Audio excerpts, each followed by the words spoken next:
Hey guys, कैसे हो? I hope आप अच्छी होंगी। आज वीडियो में बात करने वाले हैं, यदि आपके पास कोई वेबसाइट है या फिर कोई पोर्टल है, यदि आप पेमेंट गेटवे लगाना चाहते हैं अपनी वेबसाइट में पेमेंट को रिसीव करने के लिए, तो आप पेमेंट गेटवे किस प्रकार ले सकते हैं। आज वीडियो में ये भी जानेंगे कि कौन सा पेमेंट गेटवे पर कितना क्या चार्ज लगता है, सेटलमेंट किस तरह होता है और हम मंथली कितना पेमेंट रिसीव कर सकते हैं, सब कुछ वीडियो में जानने वाले हैं। सबसे पहले आपको बता देते हैं कि इसका पेमेंट गेटवे लेने का क्या प्रोसेसिंग होता है।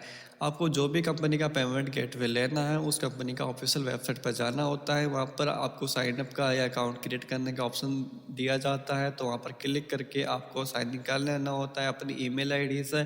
फिर आपको डॉक्यूमेंट वेरीफाई करवाना होता है, उसके बाद में आपका जो अकाउंट है रेडी हो जाता है, फिर आप पेमेंट गेटवे को इस्तेमाल कर सकते हैं। चलो, पेमेंट गेटवे तो आप इस्तेमाल कर लेंगे, बट उसमें क्या चार्जेस रहता है, सेटलमेंट कब क्या होता है, टेक्निकल सपोर्ट मिलता है या नहीं मिलता है तो किस प्रकार मिलता है, तो वो भी जान लेंगे। तो जैसे कि हम बात करेंगे पेटीएम के बारे में। अगर पेटीएम का गेटवे लेते हैं तो आप पेटीएम का जो भी हेल्प डेस्क ईमेल आईडी उसको मेल कर सकते हैं, वहाँ पर अपना डॉक्यूमेंट शेयर करेंगे तो यहाँ पर डायरेक्ट आपका जो भी एपीआई होगा ये पेटीएम का, तो वो एपीआई क्रिएट करके आपको दे देंगे।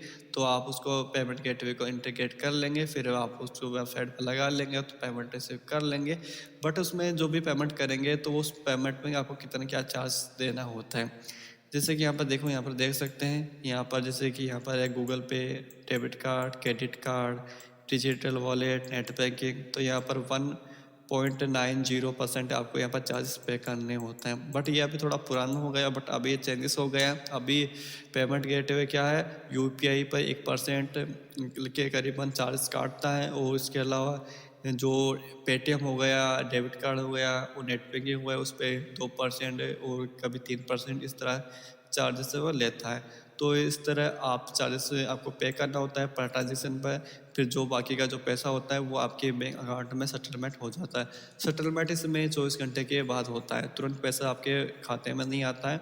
जो भी पेमेंट होगा वो 24 घंटे के बाद आपके बैंक अकाउंट में ट्रांसफ़र हो जाता है। अगर टेक्निकल सपोर्ट की बात करें तो आपको ईमेल आईडी दी जाती है, इसके अलावा आपका एक कस्टमर केयर का टोल फ्री नंबर भी दिया जाता है, आप उन पर संपर्क कर सकते हैं कोई भी इशू आने पर। तो इसी तरह इसका प्रोसेसिंग होता है। इसके अलावा जैसे हम कैश फ्री की बात करें तो कैश फ्री में क्या, कैश फ्री का अगर पेमेंट गेटवे लेना है तो कैश फ्री का ऑफिशियल वेबसाइट पर जाना होता है। वहाँ पर अपना आधार कार्ड, पैन कार्ड और आपका जो रजिस्ट्री सर्टिफिकेट है, बिजनेस का जो रजिस्ट्रेशन सर्टिफिकेट है, तो चेक, कैंसिल चेक हो गया, तो इन सभी को आपको अपलोड करके वेरीफाई कराना होता है। केवाईसी कंप्लीट हो जाने के बाद आपको पेमेंट गेटवे दे दिया जाता है, और पर ट्रांजेक्शन पे आपको 2% के करीबन आपको चार्ज पे करने होते हैं। ठीक है, तो सभी ऑलमोस्ट जितने भी पेमेंट गेटवे उन सभी पे चार्जेस से कोई कहीं पर भी फ्री नहीं है। अगर ये यूपीआई की फ्री की बात करें तो पहले पेटीएम यूपीआई फ्री देता था, बट अभी पेटीएम ने भी पेड कर दिया। तो लगभग सभी जो भी जितने भी गेटवे सभी ने पेमेंट जो भी यूपीआई के थ्रू जो भी पेमेंट आता है उन सभी पर चार्जेस लगा दिए हैं। कोई यूपीआई पर 1% लेता है, तो कोई 50 बस 0.05% लेता है, कोई कितना लेता है, कोई कितना लेता है। और काफ़ी क्या क्या होता है, काफ़ी में ऐसा भी सिस्टम है, अगर आप नेट बैंकिंग करो या डेबिट कार्ड करो या क्रेडिट कार्ड से करो या फिर यूपीआई से करो, किसी भी मेथड से करो, पर ट्रांजेक्शन पर आपको 2% देना होता है। किसी भी मेथड से करो आपको 2% चार्ज देना होता है। मतलब अगर आप 100 रुपये पे करते हैं तो आपको 2 रुपया उनको देना होता है। तो ऐसे में आपको काफ़ी नुकसान हो जाता है। यदि आप पेमेंट गेटवे नहीं लगाना चाहते हैं और किसी अन्य मेथड से अगर आप पेमेंट रिसीव करना चाहते हैं, तो उसका भी हमारे पास एक सॉल्यूशन है, जिससे आप अनलिमिटेड पेमेंट रिसीव कर सकते हैं। अगर पेमेंट गेटवे की बात करें तो आप केवल मंथली आप 1 लाख, 1.5 लाख, 2 लाख, 3 लाख, 4 लाख तक की पेमेंट रिसीव कर सकते हैं, और इसके बाद में लिमिट लग जाता है। फिर आप लिमिट क्रॉस करते हैं तो वो फिर आपको लिमिट बढ़वाना होता है, या फिर आपको लिमिट ख़त्म होने तक वेट करना होता है।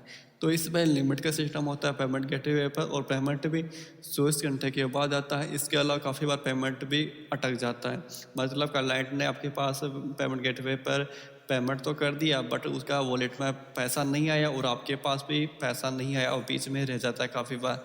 तो ऐसे में आपको टेक्निकल टीम से संपर्क करके पेमेंट को क्लियर करवाना होता है। और काफ़ी बार ऐसा होता है 1-2 दिन में होता ही रहता है इस तरह का प्रॉब्लम। मेरे पास भी है पेटीएम का गेटवे और काफ़ी कंपनी का भी गेटवे है, इस्तेमाल करता हूँ। कभी मैं दिक्कत आती है तो मैंने अभी इनका पेमेंट गेटवे का इस्तेमाल करना काफ़ी हद तक हमने कम कर दिया है, क्योंकि हमने एक नया सिस्टम जनरेट किया है, सिस्टम बनाया है, जिसके माध्यम से हम अनलिमिटेड पेमेंट रिसीव कर सकते हैं, वो भी जीरो ऑफ कॉस्ट पे।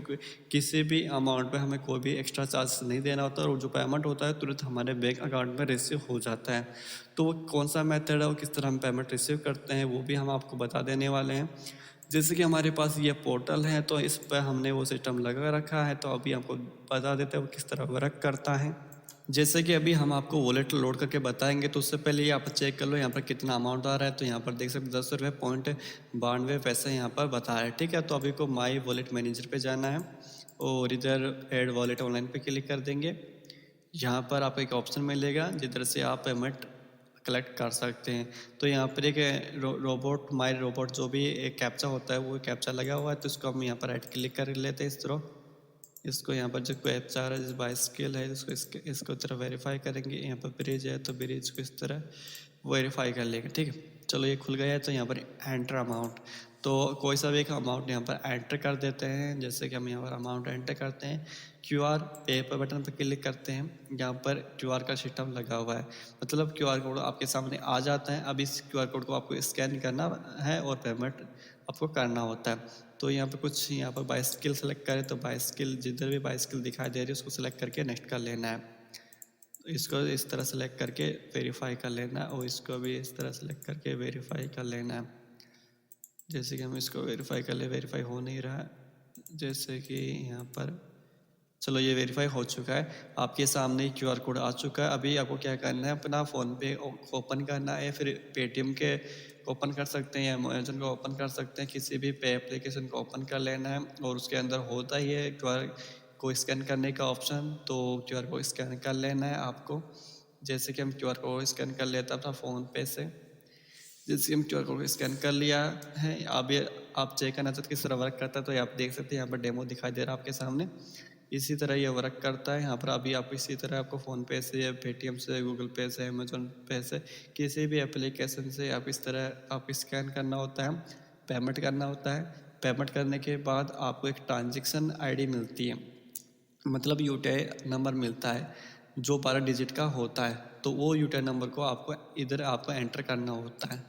जैसे कि हमें मिल चुका है तो अभी यहाँ पर हम एंटर कर लेते हैं जो भी हमें यहाँ पर जो यूटीआई नंबर मिला है वो यूटीआई नंबर को हम इधर एंटर कर रहे हैं। फिर हम उसको वेरीफाई करेंगे पेमेंट को, और जो पेमेंट वेरीफाई हो जाता है तो तुरंत हमारे वॉलेट में ऐड हो जाता है। जैसे हम वेरीफाई कर लेते हैं, यूटीआई नंबर हमने एंटर कर दिया जो भी 12 डिजिट का यूटीआई नंबर होगा। उसके बाद देखो यहाँ पर देख सकते हैं पेमेंट ऐड हो सक्सेसफुली, ठीक है। पेमेंट ऐड सक्सेसफुली हो चुका है, यानी पेमेंट रिफिल हो चुका है आपके वॉलेट में। और इसका स्टेटस चेक करना है तो आप नीचे भी स्क्रॉल करके देख सकते हैं पेज को। जैसे हम नीचे तरफ पेज को स्क्रॉल करते हैं, अभी हमने 20 रुपीज़ का यहाँ पर पेमेंट किया था, तो यहाँ पर उसका यूटीआई नंबर आ रहा है, पेमेंट सक्सेसफुली हो चुका है और इतना तारीख को इतना बजे इतने मिनट पे इतने सेकंड पे ये पेमेंट हुआ है और इस आईडी पर ये पेमेंट है हुआ है, ठीक है। चलो आपको पेमेंट है ऐड हो चुका है आपके वॉलेट में। वॉलेट में चेक करना ये पेमेंट आया है नहीं आया, तो इसलिए ऐड डैशबोर्ड पर क्लिक कर लेंगे। और इधर अभी हम जब पेमेंट ऐड करने के लिए गए थे तब यहाँ पर 10 रुपये छोड़ के गए थे, अभी यहाँ पर 30 रुपये करीबन हो चुके हैं, ठीक है। तो इस प्रकार आप अनलिमिटेड पेमेंट रिसीव कर सकते हैं। अभी जो आपने क्यूआर कोड पर जो पेमेंट किया है वो पेमेंट आपके बैंक अकाउंट में पहुँच गया रियल टाइम। जब भी क्यूआर कोड को स्कैन करके पेमेंट करेंगे तो रियल टाइम आपके बैंक अकाउंट में पैसा ट्रांसफ़र हो जाता है, और इसके लिए आपको कहीं पर भी कोई भी एक्स्ट्रा चार्ज नहीं देना होता है। यहाँ पर कुछ चार्ज कटे हैं तो वो हमने सेट करके रखे हैं यहाँ पर चार्जेस, तो वो कटे हैं, और जो भी चार्जेस कटे हैं वो अपने पास ही आने वाला, किसी भी कंपनी को नहीं देने वाले हम, ठीक है। ये सारा कुछ आपका ही सिस्टम रहेगा, आपका ही रहेगा, आपकी होस्ट पर रहेगा, सब कुछ आपका ही रहेगा। इसमें कुछ भी एपीआई का सिस्टम वगैरह नहीं है, ठीक है। तो आप अगर आपको इस तरह का सिस्टम लगवाना है, अपना वेबसाइट पर क्यूआर कोड से स्कैन करके पेमेंट कलेक्ट करना है, तो आप हमारी टीम से संपर्क कर सकते हैं और व्हाट्सअप नंबर हमारा इस वीडियो के डिस्क्रिप्शन में मिल जाएगा। तो व्हाट्सएप नंबर पर आप संपर्क कर सकते हैं। अगर आपको इस तरह का सिस्टम लगवाना है अपना वेबसाइट पर और इसका पूरा कंप्लीट जानकारी आपको व्हाट्सएप पर मिल जाएगा और ये किस तरह वर्क करता है अभी आपने देख ही लिया है। अगर आपको डेमो चाहिए तो आप व्हाट्सएप पे चले जाना है और वो आप इंडेक्स के थ्रू आपको फिर से आपको इंडेक्स के थ्रू हम बता देंगे ये किस तरह वर्क करता है। इसके अलावा कुछ और जानकारी चाहिए तो व्हाट्सएप नंबर है तो आप उन पर आप चैटिंग करके पूछ सकते हैं। अगर आपको वीडियो पसंद आए तो वीडियो को लाइक करके चैनल को सब्सक्राइब करके हमें ज़रूर सपोर्ट करें।